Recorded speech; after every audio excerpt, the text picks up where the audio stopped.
बाबूजी, अभी अभी थोड़ा दिन पहले जो आप लोगों के बीच में उत्तर प्रदेश के चंदौली जिला में जो मिलिट्री वालों की भर्ती हो रही थी, उस भर्ती के दौरान भगदड़ हुआ। शासन प्रशासन की ओर से कमियां पाई गई, जिसकी वजह से चंदौली की धरती खून से लाल हो गई। मास्टर, बड़े बलिदान के बाद भारत देश आजाद भइल। गुलाम भारत का तस्वीर कभी लिखत हो कैसे भैया?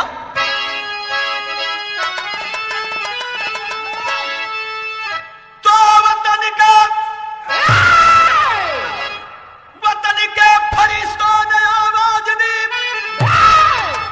वतन के सिपाही वतन है तुम्हारा, रोकते हैं फिरंगी वतन पूर तेरी, मांगती है धरा तुमसे लोहू की धारा, उन्नति हिमालय की तुमसे गुजारिश, अरे याद कर दो वतन ये हमारा, अमर देव होती सहन की भी सीमा, लगा दो वतन पर आजादी का नारा।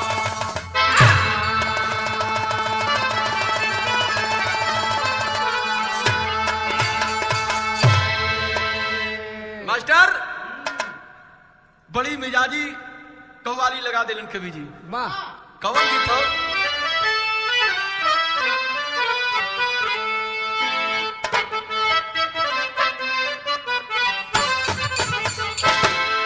अरे इतने करीब आके दगा दे गई से।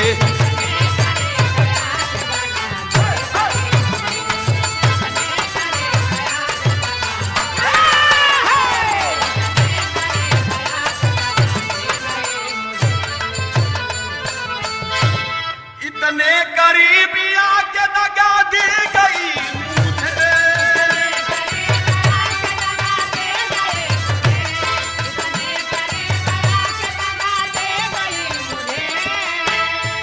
इतने करीब आके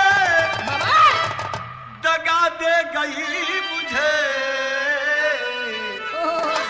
मैं बुझ रहा था राजेश गुरु, मैं बुझ रहा था आगे हवा दे गई,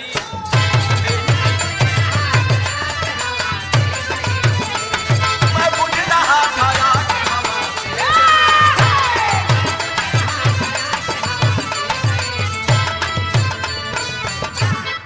बारे हमार देश, अब बाहर देश की आजादी कैसे?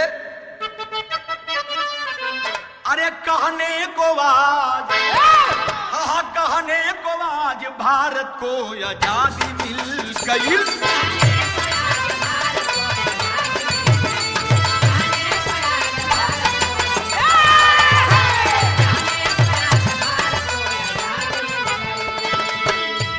कहने को आज भारत को आजादी मिल गई,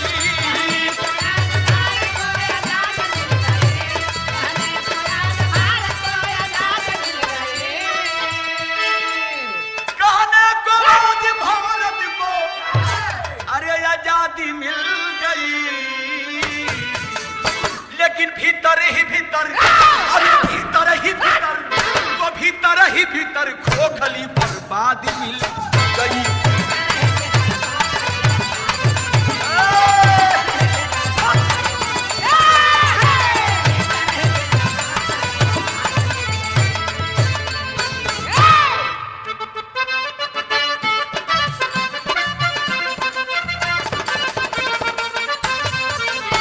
है राम का अवधि मथुरा श्याम का यही, जलवा सजा है देखो चारों धाम का यही, अरे पापों की नासनी है पतित पावनी गंगा, सींचा लहू के धार से झंडा ये तिरंगा, लेकिन यही पर आज है इंसानियत रोती, छिपे हो आखिर कहां तुम जवाहरलाल मोती, प्रांत यूपी जिला चंदौली की कहानी है, ग्राम बसिला के राम बच्चन की निशानी है। राम बच्चन जी के 4 ललनवा भइल, गरीबी चरम सीमा पर कई सो पलनवा कइल। उसी परिवार अपने बच्चों को पढ़ाते थे, सत्य हिंसा वाला पाठ भी सिखाते थे। समय गुजरने लगा लाल जब सयान हुआ,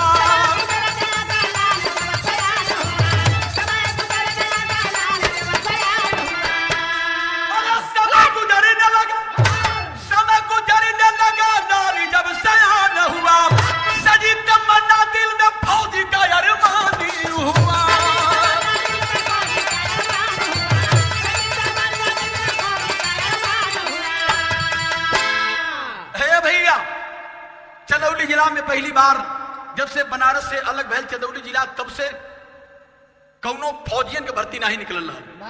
पहली बार मिलिट्री के भर्ती होए वाली बाय 13 जुलाई और 20 जुलाई के बीच में। पूर्वांचल के जवान, उत्तर प्रदेश के जवान जितना बेरोजगार हमन सब तैयारी करत हो कि भर्ती देखल जाई। मास्टर तर्ज बड़ी मिजाजी लग गई, कमन भी था।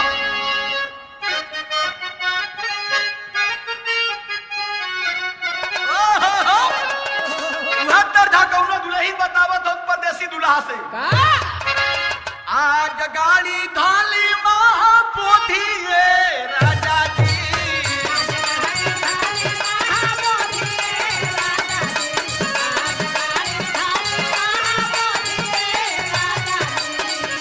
आज गाड़ी धाली महापोथी राजा जी, अरे सुतई के बनवा कहरिया रौरी गोदी राजा जी।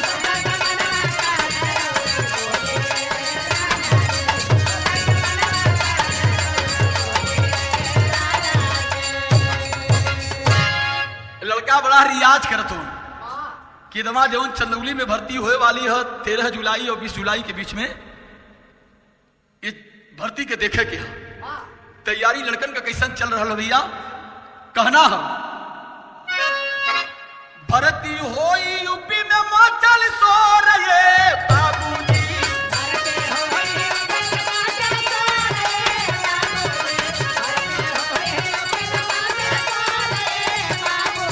अरे भर्ती होई यूपी में मचल शोर ये बाबूजी, अरे तरीका करा रियाज होता भोर ये बाबूजी। जियो जियो जियो,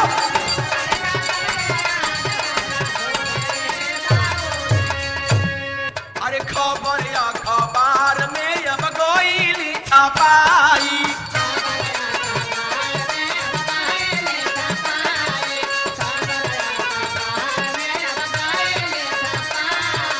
धीरे धीरे 13 तारीख गइली नियराई,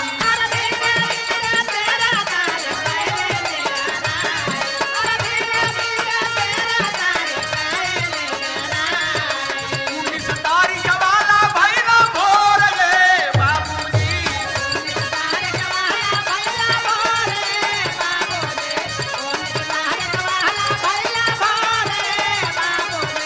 19 तारीख वाला भैया भोर ये बाबूजी, अरे लड़का चलल चंदौली की भोर ये बाबूजी।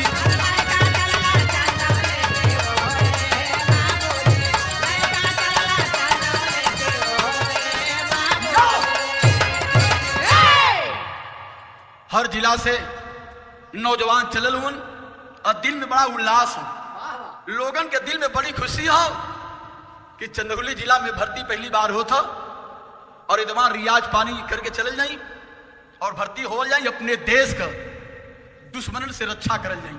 दिल में बड़ा उल्लास, बड़ा तमन्ना हो, देश प्रेम का तमन्ना हो। तरज बदल गईल वह तरज बाय,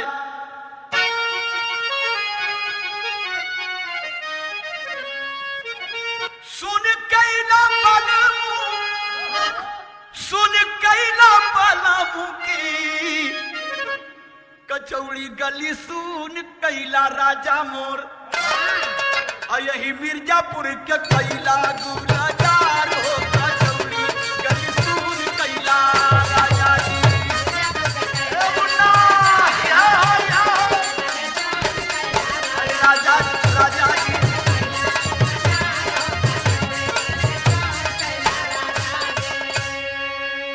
चंदौली मुख्यालय से 3 किलोमीटर की दूरी पर बड़ा मशहूर गांव जो गांव का नाम बताओ गया बसीला गांव।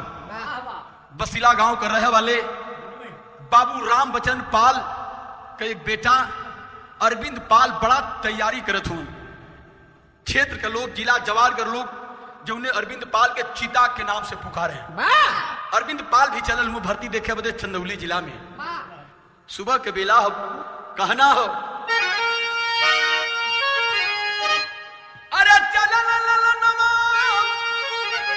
ए बाबू चल की घरवा से चलल सुगनवा माई के हो धाई के चारा नवा घरवा से चलल सुगनवा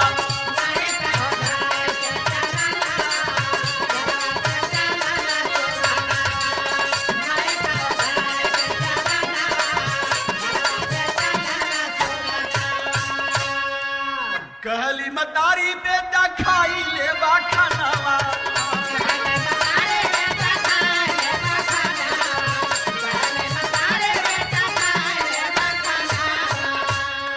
नहीं बा समैया हमके लाली कहले तू न छनावा की घरवा से चलल ललनवा आइना बालक के कलिक माया दानवा घरवा से चलल बासु कनवा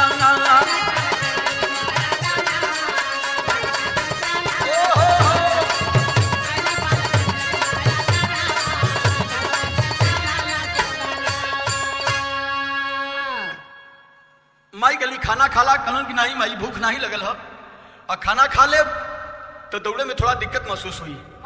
जाते ही भर्ती देख के आई माई तब खाना खाई।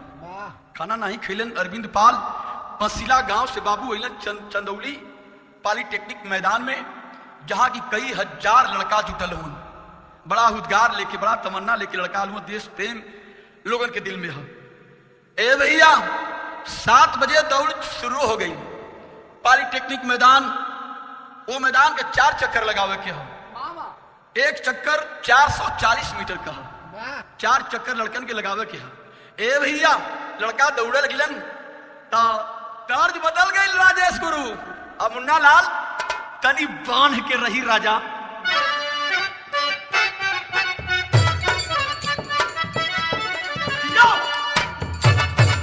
वह तर्ज हो कि अरे बारी उमर कमर लचकनिया बारी उमर कमर लचकनिया गोरिया खींचे निहुर के पनिया गोरी के झूले झूलनिया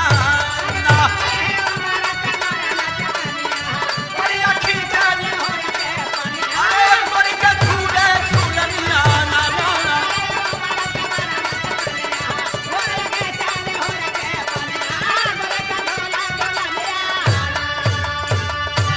लड़का चले लू। अरे लड़का दौड़े बबर बन करके लड़का दौड़े बबर बन करके दौड़े छानावा हो चवनवा भारी कैला खेलनवा ना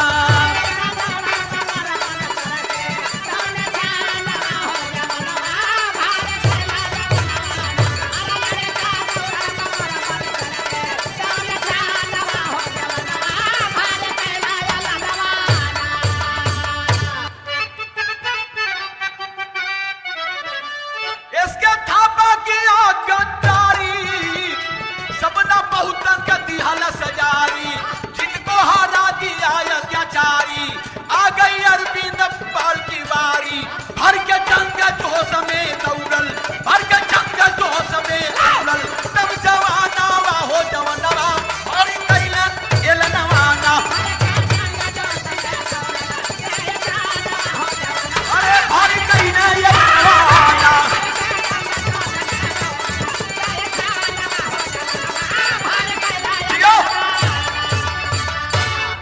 साथियों सब लड़का बहुत देर से देखत हो, 4 चक्कर लगावे के हो जवानन के, लेकिन 3 चक्कर लगौले के बाद जब चौथा चक्कर के शुरुआत हो, इसके थापा जो ब्रिगेडियर था जो भर्ती करवा रहा था, जब चौथा चक्कर शुरुआत हो, 2-4 ठे अपने लड़कन के घुसेर दे चौथे चक्कर में, 2-4 ठे गोरखा लड़कन के ढकेल दे, उमा शामिल हो जाए। अजय 3 चक्कर दौड़ले हो जाए, 1 चक्कर दौड़त हो तो पहले नंबर पर आई जाई। लेकिन जब अरविंद पाल जब दल में दौड़त हो 6-7 लड़कन के, ब्रिगेडियर यश के थापा चौथे चक्कर में दौड़ा दिया। जब राउंड समाप्त भैल, गोरखा वालों को मिलिट्री वाले पकड़ करके बोले कि तुम पास हो, लाइन से इधर हट जाओ। अरविंद पाल सीना तान करके खड़ा हो गया, कहा कि सर ये चौथे चक्कर में दौड़े हैं और मैं 4 चक्कर दौड़ा हूं, फिर भी मैं इन सब से आगे हूं, मुझे भी लेना चाहिए। इतना बात जब अरविंद पाल के मुंह से ब्रिगेडियर सुना है, इशारा कर दिया एक सिपाही को। सिपाही इशारा पहुंचे बाबू, अरविंद पाल के गिरा के मारे लगलन सब। जब अरविंद पाल मराहे लगलन, चिल्लाने लगा, अरे जवानों, ये चंदौली की धरती है, इसका मैं विरोध करता हूं, मुझे जीने मरने का गम नहीं है, लेकिन ये जो भर्ती हो रही है ये नियम से होनी चाहिए। इसके थापा सरेसर अन्याय कर रहा है, इसका मुंह तोड़ जवाब आप लोग दोगे। इतना बात जब जवान सुनलन है जो भर्ती देखे बदे गए लोगन, अरे बाप रे बाप, फिर गए मिलिट्री वालन से। तो लिखा के पढ़ल मास्टर, एक तरफ जवानन का टोली, दूसरे तब मिलिट्री वाले, भिड़न तो होए लगल। लिखे के पढ़ल, अरे शासन भी चंबल घाटी बन गया, भैया शासन भी चंबल घाटी बन गया, अरे आज रंग गई लहू से चंदौली की माटी।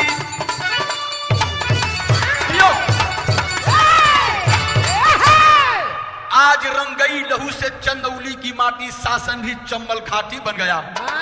ईंट का जवाब पत्थर से देना हम जानते हैं। कैलन कासम,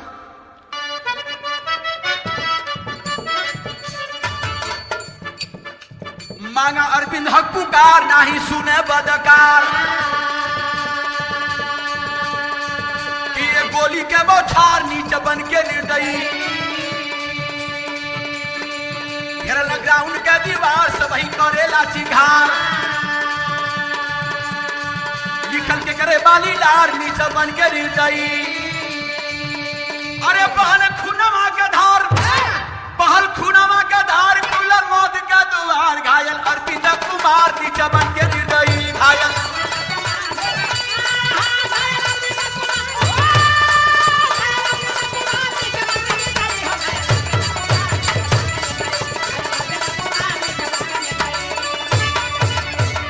इतना जोरदार विरोध किए सब फौजी सब समझ गए कि लड़का मानने वाले नहीं है। यश के थापा आर्डर कर दिया, आदेश दे दिया, अरे फौजियों देखते क्या हो भून 2 सालों को। इतना सुनते सैनिकन की ओर से गोली तड़तड़ाए लगल। बारे वो काला दिवस, वो नहीं सुलाई वाला काला दिन के रूप में याद करल जाएंगे। निहत्थी जनता के ऊपर जैसे सन 1919 में जलियांवाला बाग हत्याकांड हुआ था, चारों तरफ भारत के लोग शांति से मीटिंग कर रहे थे, अंग्रेज अधिकारी जनरल डायर आर्डर दे दिया भून 2 सालों को। ठीक वैसा ही ये अधिकारी ब्रिगेडियर इसके थापा आर्डर कर दिया भून 2। आदेश पाए करके सैनिक सब निहत्थे जवानों के ऊपर गोली चलावे लगल। लड़का तितर बितर होके भागे लगल। बाबू वही बीच में गोली सीने में लगल हो राम बच्चन के बेटा अरविंद पाल के। और उस समय अरविंद पाल धरती पे गिर पड़ा, छटपटा रहा है। वो मेरे देश का जवान, साथ के कुछ साथी एक चौकी पर लिटा करके अभिषेक हॉस्पिटल की ओर दौड़ करके जाना चाहते हैं, लेकिन पीछे पीछे मिलिट्री के जवान सोच रहे कि ये लड़का लग रहा कि मर जाएगा, ये कहीं भागने न पाए। घायल हालत में अरविंद कुमार पाल अपने साथियों से कहा कि भैया बड़ा तमन्ना दिल में रहल कि फौजी बनब और फौज में भर्ती होकर के देश का जवान बन करके देश के दुश्मन से लोहा ले लड़ाई करब, देश के सुरक्षा करब, बड़ी तमन्ना रहल। हमरे बाबूजी के दिल में बड़ी तमन्ना, मतारी के दिल में बड़ा तमन्ना रहल, लेकिन आज वो सारा सपना चकनाचूर हो जाए चाहला।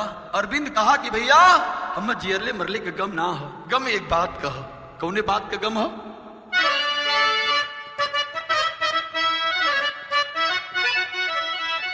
माई बाबू दादा दादी के धीरजवा धरैया हो पितावा।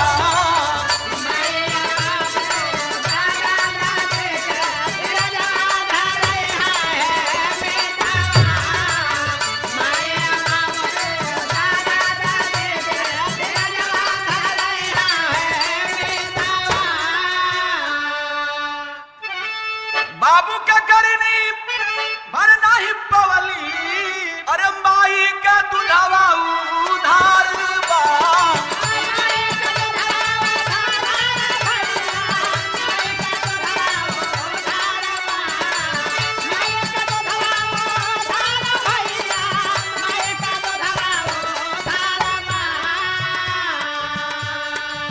ना भैयन के बाप जवली, यही से दुख बरी यार बा।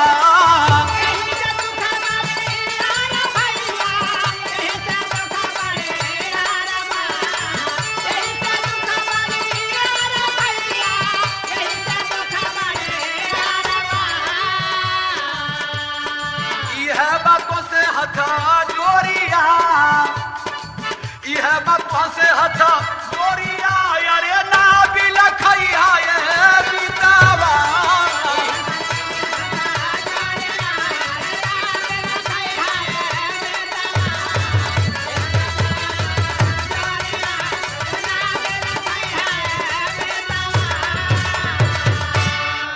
रो रहा है मेरे देश का जवान। ओ समय अरविंद कुमार पाल के बाबूजी राम बच्चन भाई वो कहां रहलन, तनी गौर से सुनेंगे।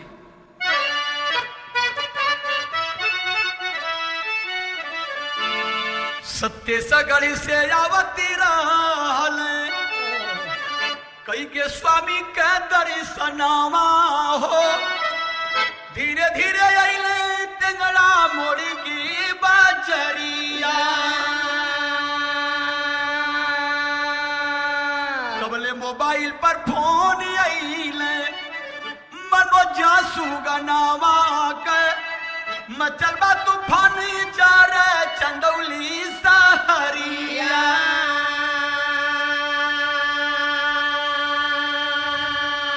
भर्ती देखा गयल रहल अरविंद मोरे बीरनावा की। अब ही लवट के नहीं अइले हो बाखरिया, सुन के बयानावा अइले बाबूजी भावनावा परी। रोई रोई के मतारी कैली लाल जी करिया।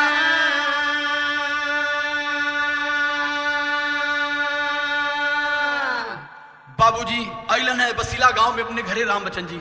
उनकर दुल्हन शारदा देवी कहली कि सैया सवेरे के बच्चा अरविंद पाल गए हुआ चंदौली में कहीं भर्ती होता, भर्ती देखे गए हुआ, लेकिन पता चलत हो कि बड़ा बवाल हो गया, बड़ा भगदड़ मच गए हो और कई लड़कन के गोली लगल हो, उत्पात मचल हो, दुकान फूकल जात हो और रेलवे का केबिन फूकल जात हो।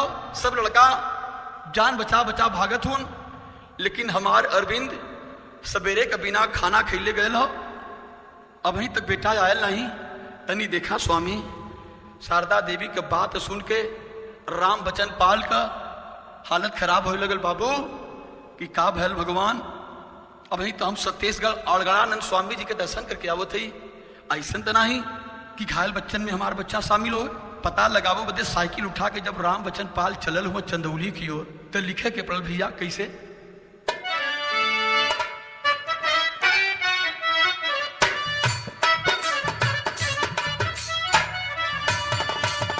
जे रास्ते में मिलत है राम बच्चन भैया हर लोगन से यह सवाल करत हो कि भैया हमरे अरविंद के कोई देखले सा, हमार अरविंद कोई के नजर दिखायल भैया। एक आदमी बतौलन कि राम बच्चन भैया जिला अस्पताल पर कोई लड़का घायल हुन, जौने में एक लड़का तो बड़ा गंभीर रूप से घायल है। तनी जाके देखा था बाबूजी जब चंदौली जिला अस्पताल पर पहुंचलन तो वहां का हालत का हो। हाली हाली अइले बाबू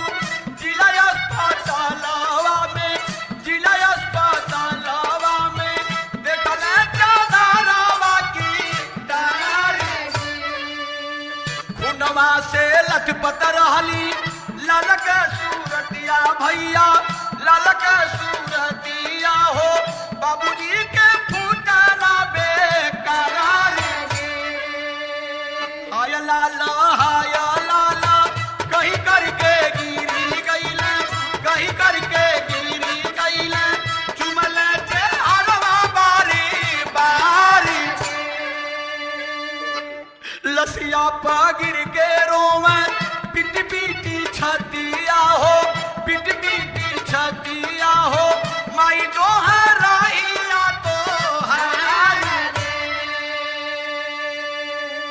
क्षेत्र के लोगन के सहयोग से राम बचन पाल बेटा अरविंद पाल का लाश किसी तरीके से बसीला गांव अपने दरवाजे पर लेके अलन है। टुकुर टुकुर बुढ़िया मतारी शारदा देवी अपने बेटवा का रास्ता निहारत है। जब देखली न हालत अपने जवान अरविंद बेटवा का लाश, जब बुढ़िया मतारी शारदा देवी देखली है, माँ की ममता कांप गई। साथियों, लसिया पर गिर करके मतरिया रोवत हो। कैसे रोवत है भैया?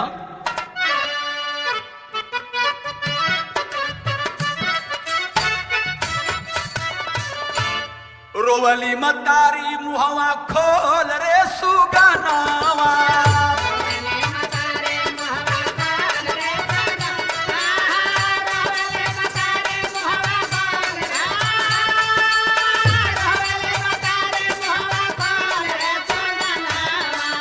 हमारे दुआरवा तो हूँ डोल रे सुगनावा।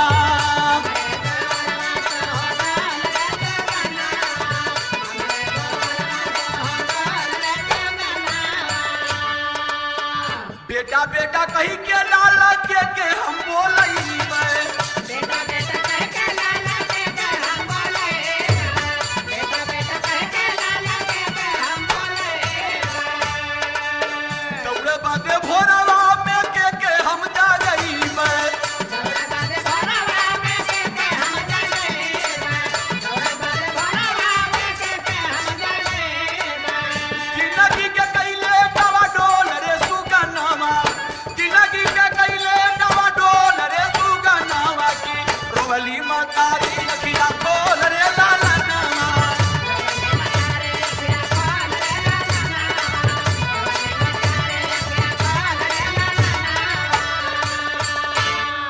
ए भैया मतारी छाती पीट करके बचवा की लाश पर गिर के रोवत थी। लेकिन ऐसने परवर कहानी के देखते हुए आज वो लाइन याद आवत हो जब ही भारत देश गुलाम रहल, हिंदुस्तान के नौनिहाल वीर क्रांतिकारियों ने अपनी जान की बाजी लगा करके इस भारत देश को आजाद किया। तब के एक ठे जवान रहलन, एक ठे आज के जवान हुए। अरे गूंजल वतन में इनकलाब का नारा वारा न्यारा बा, अरे गूंजल वतन में इनकलाब का नारा वारा न्यारा बा, और जला का दीपक मिटा दिए अंधियारा वारा न्यारा बा।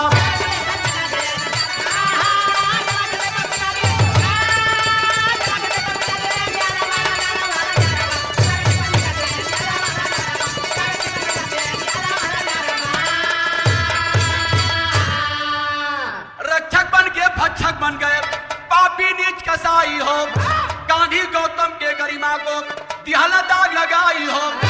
बाग का मालिक खुद ही बाग उजारा वारा न्यारा बाप, अब चंदौली में बहल खून का धारा वारा न्यारा बाप।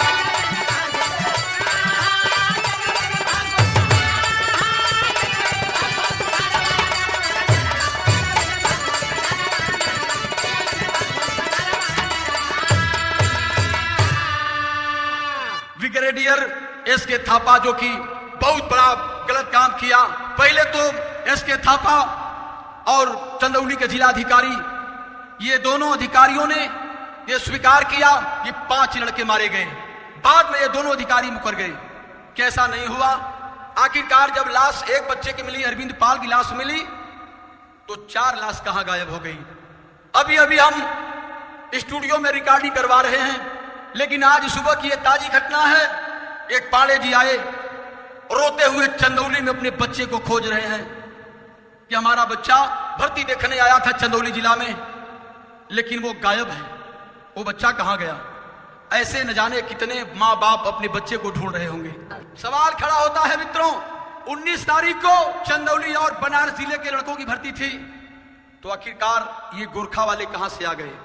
और 3 राउंड लड़के दौड़ रहे थे, तो इसके थापा ने चौथे राउंड में गोरखा वालों को घुसने क्यों दिया। तीसरी बात, एक मनीष नाम का दलाल जो कि पैसा लेकर के भर्ती करवाता था, ऐसे संवेदनशील एरिया में जहां की पत्रकार भी नहीं पहुंच पाते थे, उनको भी जाने का परमिशन नहीं था।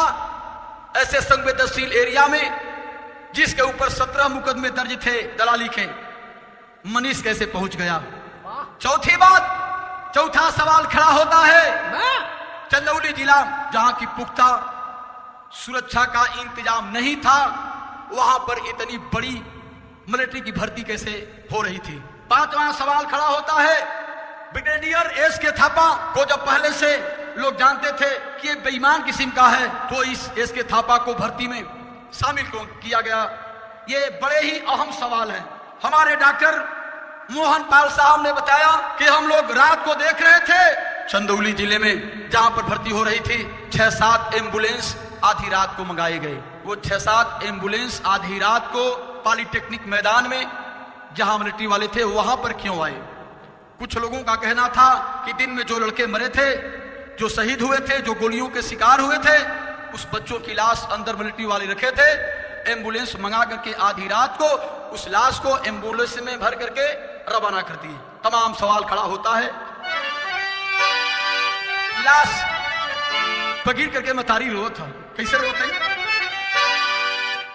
अरे जलियांवाला बाग पापी चंदौली की बानवन, अरे थापा बन गईल न जनरल डायल बादकार,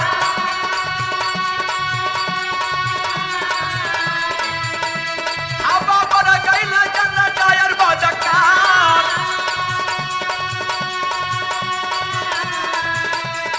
ए भैया लसीरा पगिर के रोव पगली मतरिया,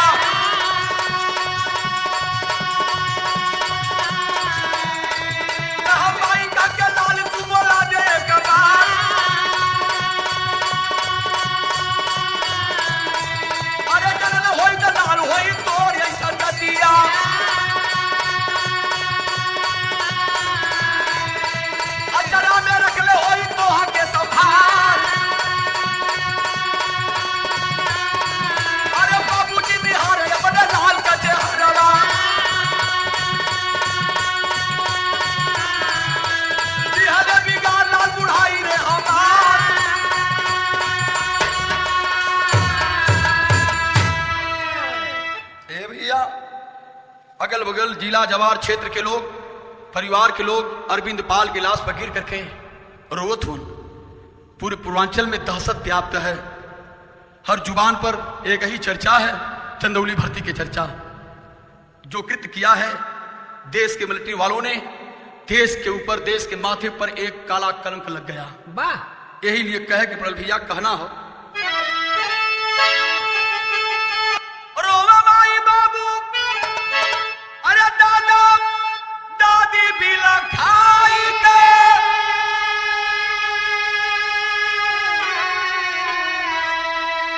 अरे लसिया कहियरा बाबू, लसिया कहियरा से रोवाली बचाई के, लसिया कहियरा।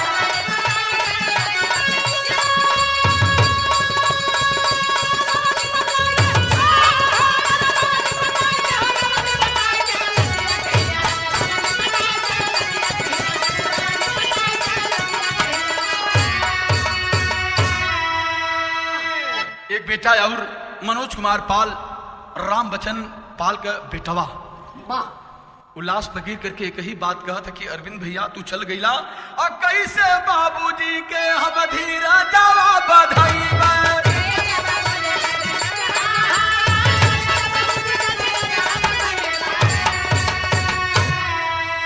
कैसे बाबूजी के हम धीरा जावा बधाई में, अब तुहरे जैसन बिरना हम कहवा भैया पैबे,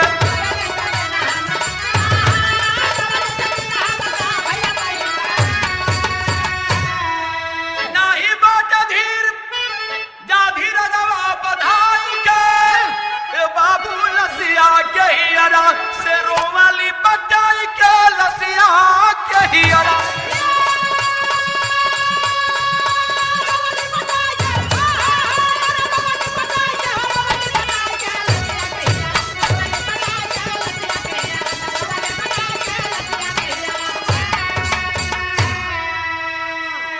इधर स्टूडियो में हम गाना गावत ही और उधर पूर्व डिप्टी एसपी शैलेंद्र सिंह जो कि समय कांग्रेस पार्टी के एक स्तंभ है। 6 सूत्री मांग के साथ अड़े हैं, 3 मांग पूरी हो गई, 3 अभी बाकी है। ऐसे जवानों को भी हम नमन करते हैं और मरने वाले छात्रों को जो भर्ती के लिए गए थे उनको भी हम भैया लाल पाल अपनी टीम के साथ श्रद्धा सुमन अर्पित करते हैं। हम गाना गा रहे हैं, हम भैया लाल पाल वाराणसी, और हमारे विरुद्ध में है बल्ली यादव, और उम्मीद है कि आप लोगों की कहानी जरूर जमी। गुरु बिहारी गुरपत्तू जी अमरलोक के बासी, अमरदेव के सौकेदारू बसे नगरिया। अरे चंदौली चंबल घाटी बन गया, जगदीश भैया लाल बिरहा में क्यों गाया कि रे चंदौली चंबल घाटी।